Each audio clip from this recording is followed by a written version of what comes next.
So my name is Craig Adams, Craig with a K, and welcome to Wedding Film School. Wedding Film School is an education platform for wedding filmmakers online, people who want to learn how to shoot, edit, and sell wedding films. Wedding Film School was not a plan. It was not like something that I sat down and wrote a business plan for. It was absolutely just something I fell into. Through trial and error, through mistakes, and every moment, every new discovery, I would just get so excited and just move on to the next thing. My art teacher was the first person who asked me to shoot their wedding, and it was the last thing that I ever thought of doing. I didn't know you could make money doing it, and I never had the idea to pursue that. But she saw something in me as a filmmaker in high school and asked me to shoot her wedding. I think I made 200 bucks. It was sick. I was like, 200 bucks? What? I messed up the wedding so much, like compared to standards today, but she loved it. You know, that feeling of making someone so happy with something that you create was super addicting. So I just kept shooting more and more. And as I started to shoot more weddings, I would learn new things, whether it's from Still Motion or Film Riot, filmmaking in general, or watch this wedding film, ask them what they used to film, and then I'd be like, oh, that's awesome. I have to share that with everyone. I was shooting YouTube videos on my other channels, but it wasn't until later that I actually built the Wedding Film School name and built that channel. So I was just trying to make like whatever tutorial I kind of wish I had at that time, and a lot of them were Magic Lantern tutorials for some reason, not necessarily wedding related. When I started, I knew very little about gear. Like, I've just been learning that as I go along. I think the first wedding I shot with was with a mini DV tape. It was like it was HD, but it was still tape. It was a Sony HDC something, I don't know. It was such a janky camera. But I was just happy to be shooting. I thought that was awesome. And then I upgraded to this other big Sony camera. It was like $3,000. And I was like, this is the pinnacle of filmmaking. I have made it. I have the expensive camera. I have all the gears. So I just kept acquiring new things. When I first saw the Canon 60D being used and people using like Philip Bloom online, the 5D Mark II, I was like, whoa, this is a game changer. When the DSLR revolution happened, that shallow depth of field was like, oh, so good. So that happened during college. So I transitioned to that camera, the 60D, for my brother's wedding. So that was a little down the road. I had already shot some weddings. I started making Wedding Film School videos, and I shot my brother's wedding with that camera. I would say the first year of shooting weddings, I was shooting by myself, and that was it. I didn't even think about bringing someone on until later. Yeah, ever so often, you know, I would dance at the reception or drink a beer. If the groom hands you a beer while you're shooting a wedding, you have to drink it. During college, it was very, very nice to have the additional income of weddings. At that point, I was making like $1,000, $1,500, and I was rolling in the dough for a college student who had tuition and all that stuff. This was just extra money that I could invest back into gear. It wasn't until I graduated and I was here in New York City on my own with no college that I realized I have to make money for rent and food and all these things.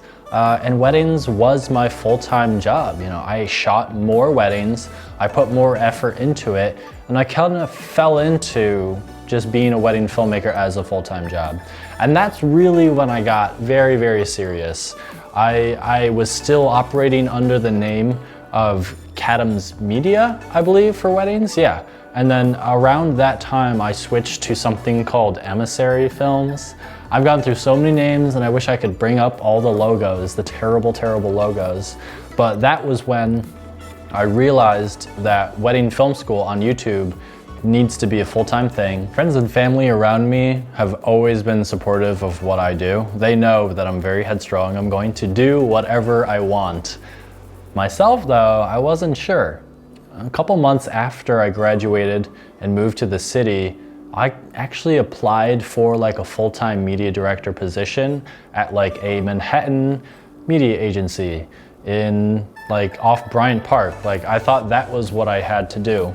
I just kind of had to prove to myself that I could get the job and like the whole salary and all that stuff. So I went through, just crushed the interviews. They offered me the contract, and I think that was it. That was the moment I went full-time freelance entrepreneur, away from the 9-to-5, that what people told me and what I thought I had to be doing. I wasn't really scared about being a full-time YouTuber or wedding filmmaker.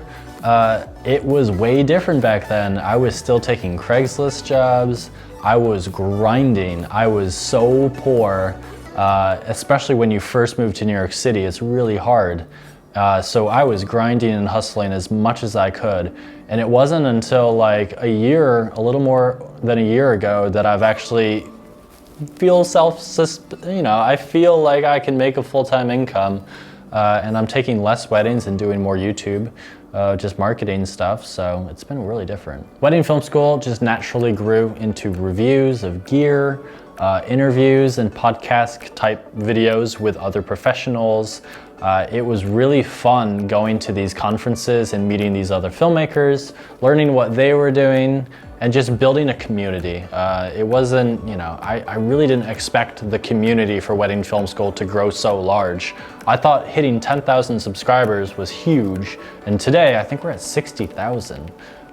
Yeah, which is insane. Once you start to have a large enough following on YouTube or any social media platform, companies start to realize that and want to advertise their services or products or whatever on your channel. So I have had a huge influx of companies like Zion Tech, Edelkrone, Easy ACC, a bunch of different companies that are kind of wedding related, sending me products or asking for sponsorship. So that's something new, but I'm learning very quickly how to deal with those people and kind of find my value as far as what I can bring to them or what they should be bringing to me. When I started Wedding Film School, I really didn't see people making YouTube videos teaching people how to shoot weddings on YouTube. And as I started to build out that channel and gain momentum and subscribers, I looked and I didn't really see anyone shooting like a reality TV series of what it was like to be at the wedding. We always talked about it. We talked about the gear and what you should or shouldn't be doing, but I wanted footage from the wedding. So I hired a crew, I did a Kickstarter, and we shot the first episode with a same-day edit, which was insane, insane to do. It was insane to do a full same-day edit for the first episode. But we crushed it. It was so fun. That's one of our most popular series of videos, Jade and Steve, and it was so fun. Seeing the success of that as a pay-per-view made me want to make it free for everyone to watch on the YouTube channel. And since we started doing that, it has become the thing that Wedding Film School is. I had seen photographers do this behind the scenes thing, and I knew that I could do it for filmmaking and even a little better. So the future of Wedding Film School is more behind the scenes and building content and education videos and posts from that context, like the actual showing, instead of just saying you should do this. Let's show it. Last year, a big change that I did was to realize that Emissary should not exist. It's stupid. Wedding Film School should be my studio. I should join the education aspect of YouTube and all these filmmakers learning how to shoot weddings with the actual brides. So I got rid of Emissary and I made Wedding Film School just one entity where the brides can see the behind the scenes and the filmmakers learning get to watch the actual highlight video uploads on the channel. And that was insanely awesome. I love having a unified channel for that. And I was a little worried about what the brides and what my clients would think with having all of this behind the scenes, like uploading the inquiry call with them, like recording it and then putting that up. Of course, I asked for permission, but that's such a big part of my company now that the brides love the exposure. They love it. Even the crew shooting me on the day of their wedding, they love that. Their guests are interested, they want to know what's going on. They kind of feel like a celebrity. They do. They feel like a TV crew's at their wedding. And then I have had the craziest feedback from couples after they watch the Shooting the Bride episodes, of the behind the scenes, because it's like a whole nother thing for them to remember their wedding day. Even though it's mostly centered around me and what I'm up to, it's very cool for them to watch, so that's also an extra bonus. Half of a wedding day is not just what you're shooting for them, it's how you act. You want to shoot couples that you get along with, and even working with a photographer, some of the best weddings that I've shot are with friends. It has such a big impact. So if the photographer, if the DJ, if anyone working and the couple can see how you actually interact on the day of the wedding through this behind the scenes footage and these videos, they love it. They have an inside look into what it will be like to hire me. And plus, the behind the scenes shooters for the next one can see how it's done. My second and third shooters, anyone that I hire, can see exactly how I interact and what's expected of them. It's just a wealth of knowledge for everyone involved. And I think it's absolutely, the future of where I'm heading with just weddings in general. There would be no wedding film company for me if there wasn't Wedding Film School. Teaching people is so ingrained in why I love shooting weddings, so it's not going anywhere. I would say I'd average about 15 to 20 weddings of my own, but then I would also first, second, and third for other companies here in the New York City area and all over. So I'd say like 30, 40 weddings a year. That is being scaled back a ton.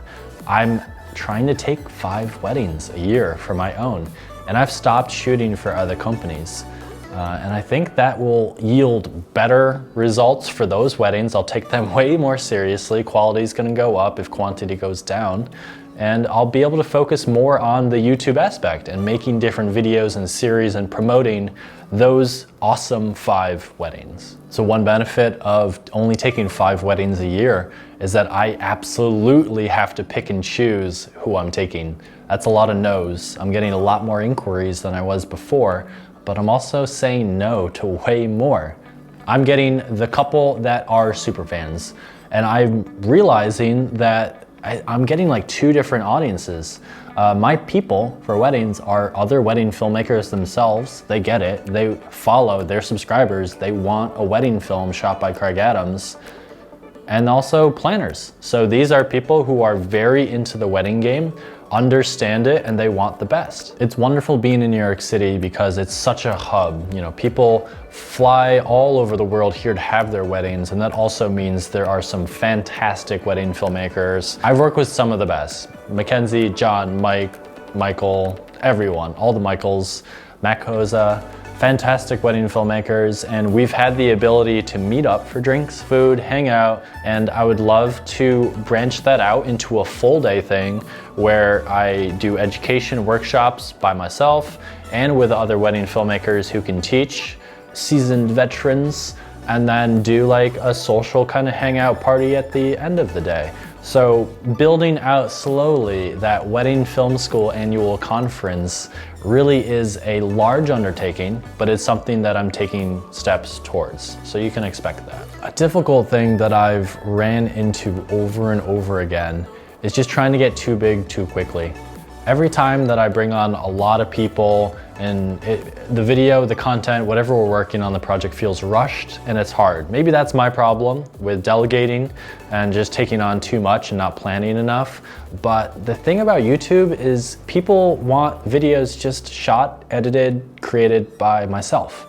So the more I involve other people, the less it becomes what people first came to Wedding Film School for. And that's stupid faces, me embarrassing myself, the stupid jokes laid in with good knowledge, and it's tough. The future of Wedding Film School will have to include other shooters, other editors, other people contributing posts to Wedding Film School.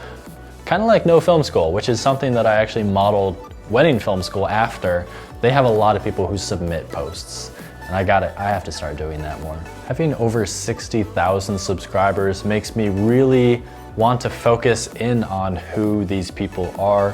The more that I pay attention to that, I think the better my content is, that I can cater it to what they need and what they want, and just kind of eliminate the distractions, the fluff, the live streams that don't really matter, and focus on the good stuff, So who are my subscribers?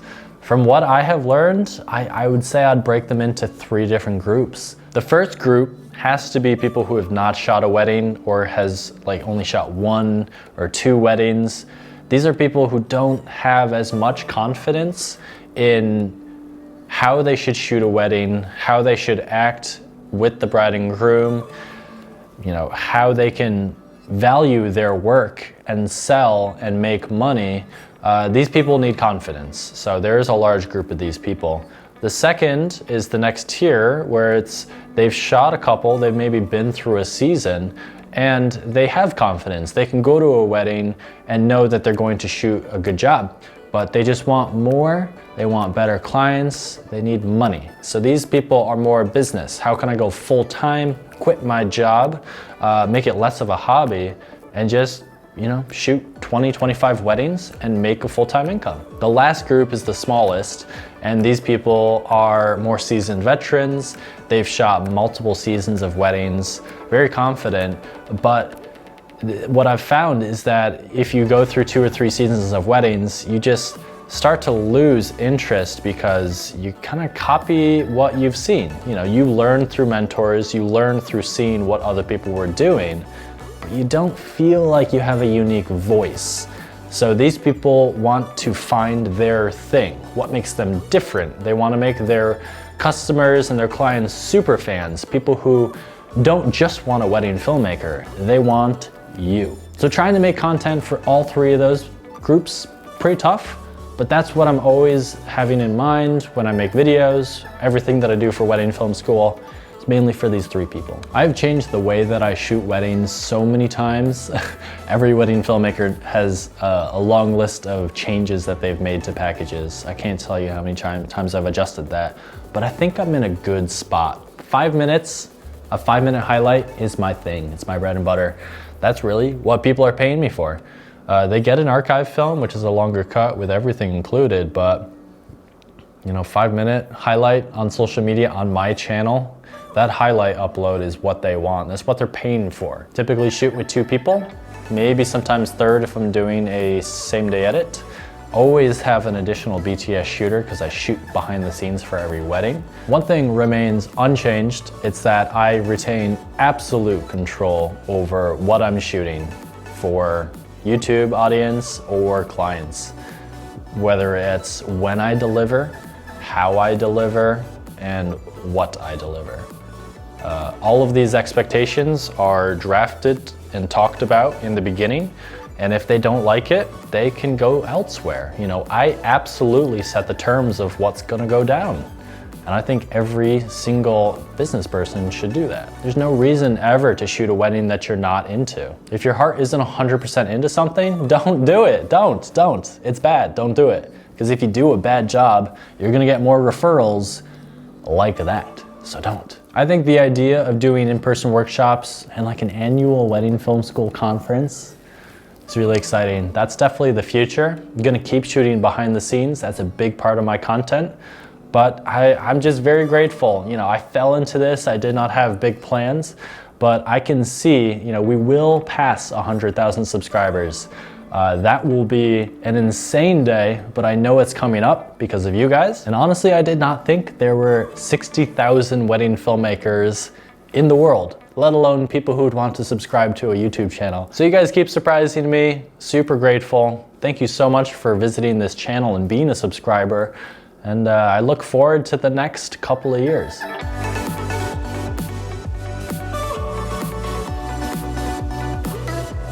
Dude, Joseph, what did we just do? We did an interview. So I was sitting here, had a wireless mic on me. We have these 2 key lights just illuminating my face. We have as many sound things up as possible. Nice little hair light on the C-stand.